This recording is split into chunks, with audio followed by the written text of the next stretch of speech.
Gì vậy? Nhị sư huynh, hãy coi nè, coi nè. Trời ơi.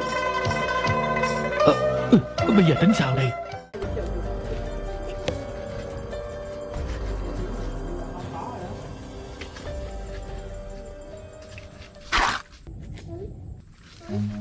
Run.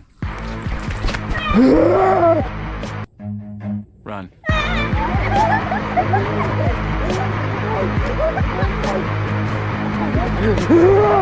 Đừng bên đâu, đừng bên đâu, đừng bên đâu, đừng bên đâu, bên ơi.